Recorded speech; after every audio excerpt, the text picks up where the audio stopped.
So for example, if I'm working with some politicians, like you say, I work in political strategy, making strategy for politicians. These are policymakers. Sometimes it's extremely funny to me because a lot of politicians themselves don't know what a politician does. A politician basically means a person who makes policies, which a lot of them are very, very far away from, especially in India. Especially in India. Yeah, exactly. being a politician Yeah. has many different definitions. So, but when I'm working with them, I feel that if I'm advising them on some campaigns, on some even, let's say, policy making, because it can be influenced by their strategy, I can see it being implemented in real time, affecting people in real time, which drives me a lot. But I would definitely not give you such a long and boring introduction if you ask me that in a bar. Yeah. I would just say I'm just trying to gobble up corrupt people's money and living my life That's on it. that's a very Noble Hood, Robin Hood thing to do. That's amazing, Gaurav. I mean, how did you end up in politics? Like, how do you just go that deep into to see the strategies and all that? Like, where did it start? I don't think I ever planned this out to do. I started really young into this, and I think I didn't even realize that I'm entering this world. How young were you? I was the first political campaign of an election that I handled for a politician. I was 12. No, yeah, I was actually 8 years old. No, I was 18 years old. Okay.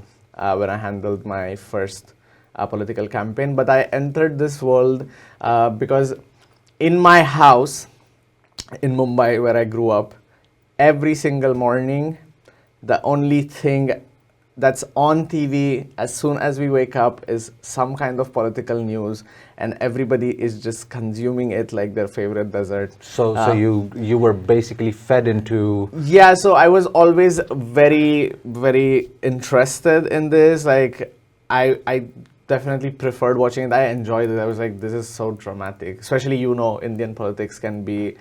it's the most dramatic thing ever, yeah, guys. it comes with a bit of spice. So it's a bit of spice is an understatement. Yeah, and especially because it's not like the Western politician dressed up in a very formal attires talking about things that politicians should be talking about, but it's a bit of a haywire. It's funny, it's entertaining. So I was really interested in it, and I remember I knew this politician, and I was trying to search him on the internet. I was like, why doesn't he have a Wikipedia page? He's a big politician. So that's the first thing I ever did, was like make a Wikipedia page for him, and I showed it to him, and he was like, oh wow. And back then a lot of politicians weren't aware of this whole, that they could have pages, like the whole scenario, the whole digital scenario and impact it can have, or like help them in politics. Right. So that's how I entered, and I was just 16 when I made the Wikipedia page for this politician, and that was the politician I ended up handling my first political campaign for.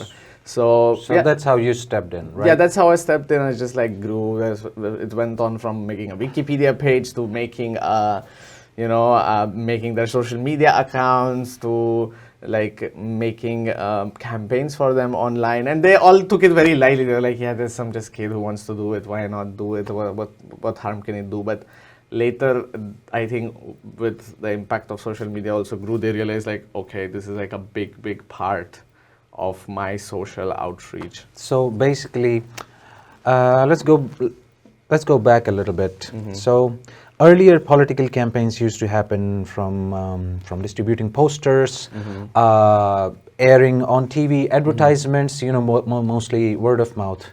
But right now, because of the introduction of all the digital technology, the exposure to social media, posts, and many, like, these channels are so powerful that you could just post one picture and it could be shown to millions of people. Yeah. Right? Yeah. And this is basically a revolution in spreading these political awareness, right? Now, it cannot all be honey and roses. So how would you describe, Gaurav, that how this political scenario is being boosted by social media? Like, how impactful is it really? Or it's just, something that's like an I think 90% of the elections anywhere in the world right now are fought and campaigned on social media, on screens. I always tell this to people when they ask me, you can put up a huge poster on the side of a road and someone will just pass by looking into their phones and not even notice a big ass billboard.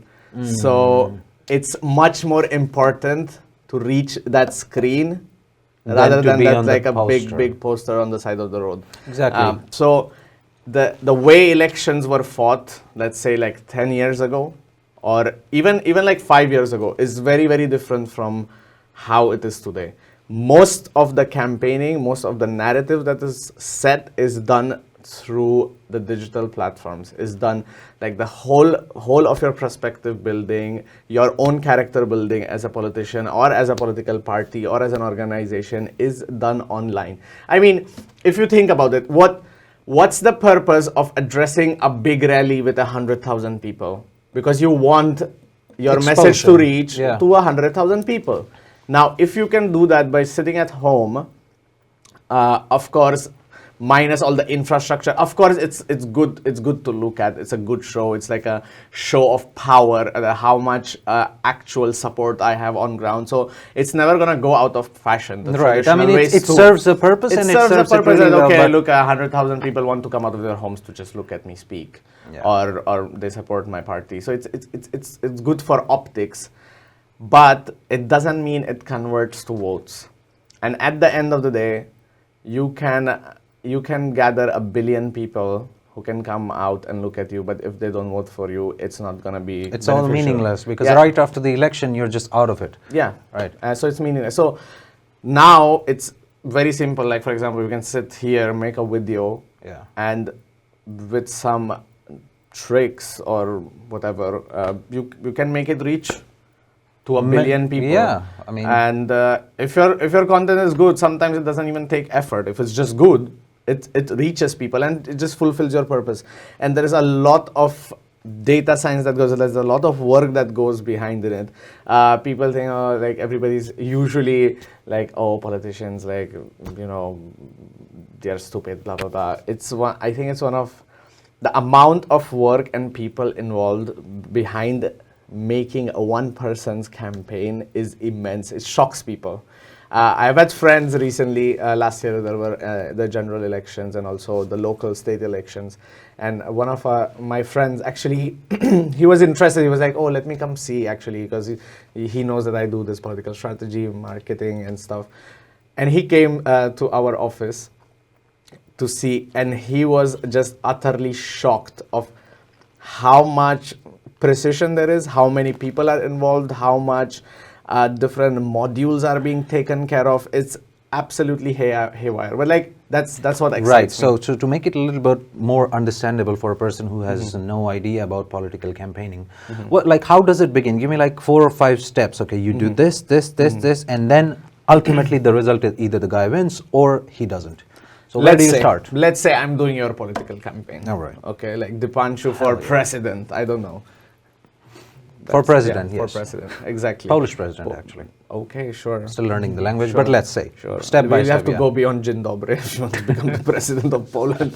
So that's a good start. That's a very good start. Yeah. So step number 1. So let's say you want to become the president of Poland. The very first step is I sit down with my team and I just let you do what you really love to do in front of the camera. I'll just let you yap. I'm like, okay, there'll be me and my team just noting it down. So what are your goals? What do you want to become? Where do you want to fight the election from? Which area? What's the demographic of your area? And it's not like we are not going to check later. We just want to know what you think about the people where you're going to go elected. Basically, what are your goals? What election do you want to fight? Who do you think is your major opponent? So just like note down all the details. Right, all the prerequisites. That's and step requirements. And I'm just going to give you in 5 simple steps. The second step is we have a big surveying team on ground. How big?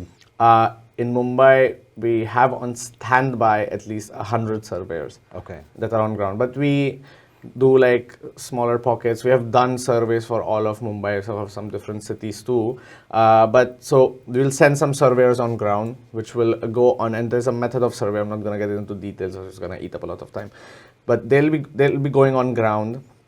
They'll be surveying the people about the opinion about you, opinion about the party that you're in, opinion about the party minus you, opinion about the party in that Itself. area plus you. Like mutually exclusive opinions. So a lot of different like data points. What's the biggest issues? What's the what are the factors that actually people will vote on? So there could be a region where, for example, cleanliness is a very big factor, but there could be another region in your same constituency which the issues there would be completely different. There might be crime could be an issue and not cleanliness, or like a good hospital, like healthcare could be an issue and not. So we gather all this data.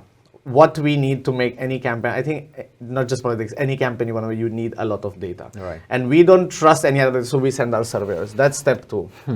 Step 3 is we feed all of this data into our system, our very own software that we have. And it basically simplifies it for us. And so it's basically a data analysis software. Yeah, like a data analysis software, basically.